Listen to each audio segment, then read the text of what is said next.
ভারতবর্ষে এক থেকে এক প্রচলিত ভয়ঙ্কর ঘটনা ঘটে এসেছে, কিন্তু দক্ষিণ ভারতে এমন এক ঘটনা ঘটেছিল যা 20 বছর পর্যন্ত তামিলনাড়ু এবং কর্ণাটকের জঙ্গলে অপরাধের এমন এক রাজ্য দাঁড় করিয়েছিল যে তার নাম শোনার পরই মানুষের রুখ পর্যন্ত কেঁপে উঠত। সে এতটাই নির্মম এবং ভয়ঙ্কর ছিল যে তার সামনে দুইটা রাজ্যের সরকারকে মাথা নত করতে হয়েছিল। মাত্র 10 বছর বয়সে অপরাধের দুনিয়ায় পা রেখে সে এতটা পপুলার হয়েছিল যে কেউ কেউ তাকে রবিন হুড বলতো, আবার কেউ তাকে ডিমন বলে ডাকতো। তার ক্রাইমের হিস্ট্রিতে সে প্রায় 184 জন লোককে নির্মমভাবে হত্যা করেছে, যার মধ্যে অধিকাংশই ছিল ফরেস্ট গার্ড এবং পুলিশ অফিসার। এছাড়াও সে প্রায় 2000 হাতিকে নির্মমভাবে হত্যা করেছে। হাতির দাঁতের তাস্কারি থেকে নিয়ে চন্দন কাঠের স্মাগলিং করে সে অসংখ্য সম্পদ জমা করে তার সাম্রাজ্যকে কিডন্যাপিং পর্যন্ত নিয়ে গিয়েছিল।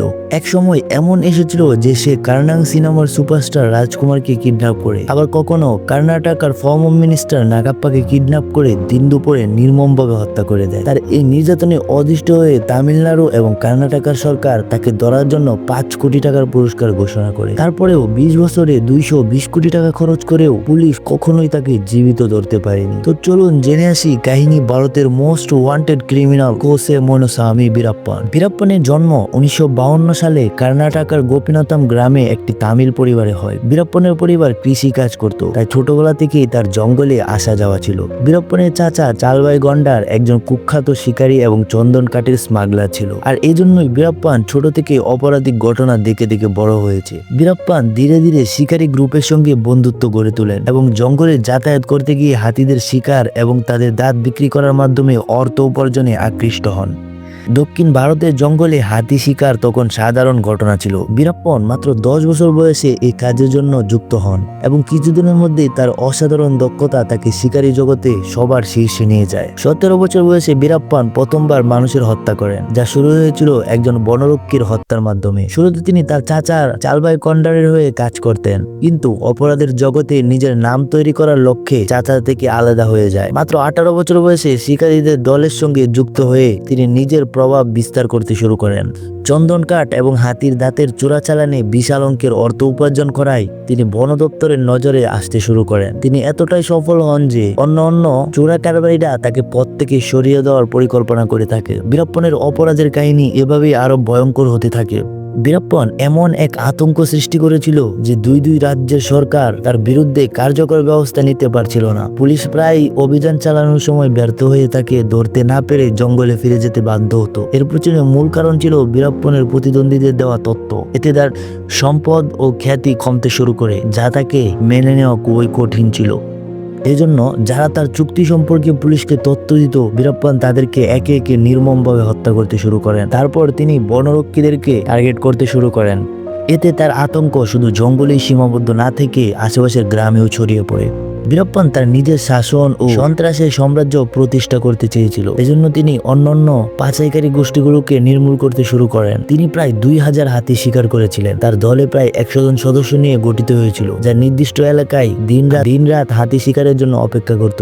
হাতি শিকার করে দাঁতের চোরাচালান থেকে প্রচুর অর্থ উপার্জন করেছিলেন, কিন্তু হাতিদের সংখ্যা কমে যাওয়া প্রশাসনের মাথা ব্যথার কারণ হয়ে দাঁড়ায়, আর এজন্যই হাতির দাঁতের ব্যবসায় তার বাধা পড়ল। তিনি চন্দন কাঠ পাচারে মন্দন যখন তার এই ব্যবসায় বাধা পড়ে।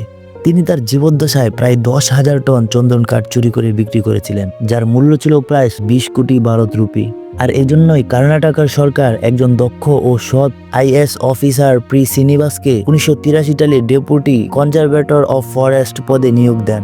তিনি 3 বছরের চেষ্টায় বীরাপ্পানকে 1986 সালে গ্রেফতার করতে সক্ষম হয়। জিজ্ঞাসাবাদে অনেক তথ্য পাওয়া গেলেও তিনি একটি ফাঁক পেয়ে পালিয়ে যান। এরপরে আবারও বীরাপ্পানকে ধরার জন্য পি শ্রীনিবাস পরিকল্পনা করতে থাকেন। এইবার বীরাপ্পানের গ্রামকে সে টার্গেট করেছিলেন। শ্রীনিবাস গ্রামবাসীদের প্রতি সহানুভূতিশীল হয়ে পড়েন, তাদের সাহায্য করার চেষ্টা করেন। তিনি গ্রামগুলোর জন্য রাস্তা, মন্দির, পানি সরবরাহ এবং গরিবের জন্য ঘর নির্মাণ করেন। এভাবেই তিনি গ্রামবাসীদের ভালোবাসা অর্জন করেছিলেন। এই কৌশলে তাকে অনেক তথ্য সংগ্রহ সহায়তা করতেও অনেক সাহায্য করেছিল। তবে এটা দিয়েও বীরাপ্পানের নির্মমতা থামানো অনেক বড় চ্যালেঞ্জ ছিল। ভারতের দক্ষিণ অঞ্চলে কুখ্যাত ডাকাত বীরাপ্পানকে ধরতে কর্ণাটক ও তামিলনাড়ু সরকারকে বহু প্রচেষ্টায় ব্যর্থ হতে হয়েছিল। যখন বীরাপ্পান বুঝতে পারলো যে সরকার তার সাথে কোনো রকম সমবেত করবে না, তখন সে কর্ণাটকের প্রাক্তন মন্ত্রী নাগাপ্পাকে হত্যা করে তার দেহ জঙ্গলে ফেলে দেয়। এই ঘটনা দক্ষিণ ভারতে আলোড়ন সৃষ্টি করে এবং পুলিশ প্রশাসনের কার্যকারিতা নিয়ে প্রশ্ন উঠতে শুরু করে। বীরাপ্পানকে ধরার জন্য কর্ণাটক সরকার পুরস্কারের পরিমাণ বাড়িয়ে 5 কোটি রুপি করে। 2003 সালে তামিলনাড়ুর মুখ্যমন্ত্রী জয়ললিতা আইপিএস অফিসার বিজয় কুমারকে স্পেশাল ফোর্স টাস্কের জন্য এসএফটি নেতৃত্বের দায়িত্ব দেন। বিজয় কুমার ছিলেন একজন অভিজ্ঞ পুলিশ অফিসার, যিনি তামিলনাড়ু, কর্ণাটক এবং কেরালার জঙ্গল সম্পর্কে গভীরভাবে অবগত ছিলেন। তার সঙ্গে ছিলেন আইপিএস এনকে সেন্টামুরাই এবং কানান, যারা এসএফটির তৃতীয় সদস্য ছিলেন। এসএফটি শুরুতেই বীরপ্পন সম্পর্কে তথ্য সংগ্রহে মনোযোগ দেয়। 10 মাস ধরে তারা বীরপ্পনের বিভিন্ন ভিডিও বিশ্লেষণ করে এবং একটি ভিডিওতে দেখা যায় বীরপ্পন চোখের সমস্যা নিয়ে একটি বই পড়ার চেষ্টা করছে।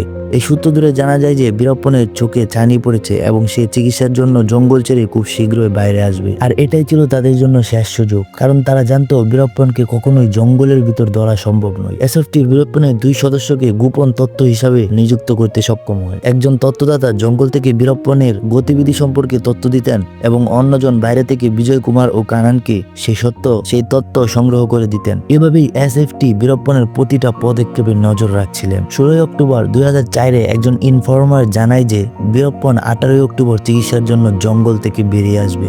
পরিকল্পনা করা হয় যে বীরপ্পনকে একটি অ্যাম্বুলেন্স করে হাসপাতালে নিয়ে যাওয়া হবে।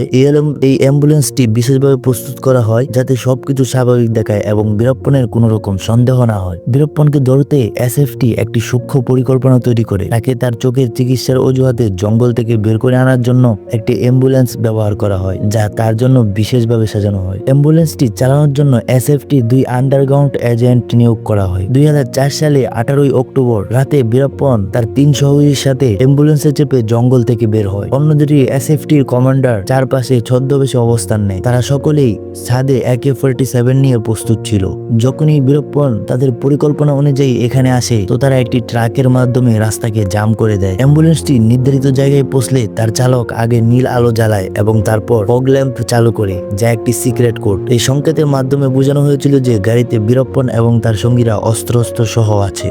সিগন্যাল পাওয়ার সাথে সাথে এসএফটি রাস্তা ব্লক করে দেয়। অ্যাম্বুলেন্স চালক আচমকা ব্রেক করে, যাতে বীরপ্পন ও তার সঙ্গীরা ভারসাম্য হারিয়ে যায়। এই সুযোগে এসএফটির এজেন্টরা অ্যাম্বুলেন্স থেকে বেরিয়ে নিজেদের নিরাপদ অবস্থানে চলে যায়। এরপর এসএফটি বীরপ্পন ও তার সঙ্গীদেরকে আত্মসমর্পণ করতে বলে। বীরপ্পন আত্মসমর্পণ করতে রাজি না হয়ে পুলিশের দিকে গুলি চালানো শুরু করে। এসএফটি পাল্টা গুলি চালায়। মাত্র 20 মিনিটের এই সংঘর্ষে অ্যাম্বুলেন্সে থাকা বীরপ্পন ও তার 3 সহযোগী মারা যায়। এসএফটির কমান্ডার 338 রাউন্ড গুলি চালায়। বীরপ্পনের মৃত্যুর খবর পেয়ে কর্ণাটক ও তামিলনাড়ু সরকার স্বস্তির নিঃশ্বাস ফেলে। তার মৃত্যু দক্ষিণ ভারতের সাধারণ মানুষের জন্য বড় উৎসব হয়ে পড়ে। তার গ্রামের লোকজন আতশবাজি ফাটিয়ে আনন্দ প্রকাশ করে। তামিলনাড়ুর মুখ্যমন্ত্রী জয়ললিতা এই অভিযানের সফলতা দেখে আনন্দিত হয় এবং অভিযানে অংশ নেওয়া সকল কমান্ডারদের সাহসিকতার জন্য পুরস্কৃত করেন। বীরপ্পনের মৃত্যুর পরে মিডিয়ায় বিভিন্ন ধরনের তথ্য উঠে আসে। কেউ দাবি করে তাকে 3 দিন ধরে টর্চার করে তাকে মারা হয়েছিল। কেউ কেউ বলে সে আত্মসমর্পণ করতে চেয়েছিল কিন্তু তাকে সুযোগ দেওয়া হয়নি। এমনও বলা হয় তাকে জীবিত ধরা হলে অনেক রাজনীতিবিদ ও দুর্নীতিপ্রাপ্ত অফিসারকে ফেঁসে যেত। বীরপ্পনকে ধরতে কর্ণাটক ও তামিলনাড়ু সরকার প্রায় 20 বছরে 220 কোটি টাকা খরচ করেছে, কিন্তু এই দ্রুত ও কুখ্যাত অপরাধীকে কখনোই জীবিত ধরা সম্ভব হয়নি। তবে তার মৃত্যু নিয়ে সত্য কি, এটা তার সঙ্গেই চিরতরে দাফন হয়ে গেছে।